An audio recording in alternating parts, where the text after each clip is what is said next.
আসসালামু আলাইকুম সবাইকে।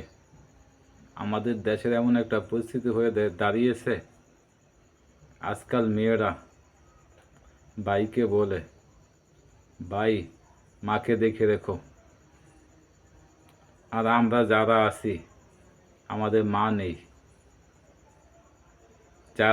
যারা বলে মাকে দেখে রেখো,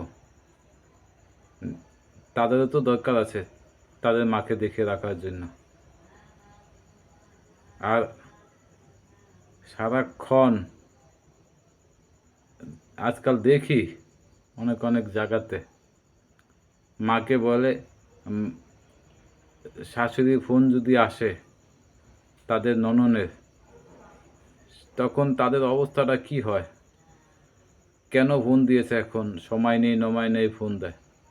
তারা যে সারা দিন তার মাকে ডিস্টার্ব করতে থাকে, ফোন দেয় রাতে 10টা 11টার সময়, বেচারি ঘুমাবে, তাদের সেটা কোনো টেনশন নেই। যখন স্বামীর মাকে ফোন দেয় তার মেয়েরা শ্বশুরবাড়ি থেকে, এখন কেন ফোন দেয়, কিসের জন্য ফোন দেয়, কি হয়েছে?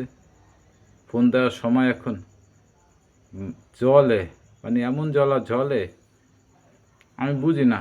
তারা যে সারাক্ষণ মাকে ফোনে কথা বলতে থাকে, সকালে ঘুমের থেকে উঠে মা কী খাইছো, মা কেমন আছো, ভালো আছো, কী করতে আসো, সেটার বেলা কোনো সমস্যা নেই। সমস্যা শুধু হলো স্বামীর মাকে যদি তার ননদরা ফোন দেয়, মানে শাশুড়ির ননদরা যদি ফোন দেয়, সেটাই বড় সমস্যা। যাই হোক, আপনি আপনার মাকে যখন খেয়াল রাখতে বলেন, তখন ওই তোমার ননদরাও এইভাবে, বা তাদের ননদরা এইভাবে মাকে বলে, ঠিক আছে? ভাইকে বলে, ভাই মাকে দেখে রাখো।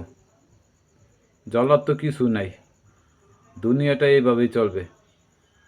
তুমি তো সবার মাকে সুন্দর দেখতে চাও, তারাও তো চায় তার মাকে সুন্দর থাকুক, ভালো থাকুক। যাই হোক, সবাই মায়ের দিকে খেয়াল রাখবেন। কারো কথায়, কোনো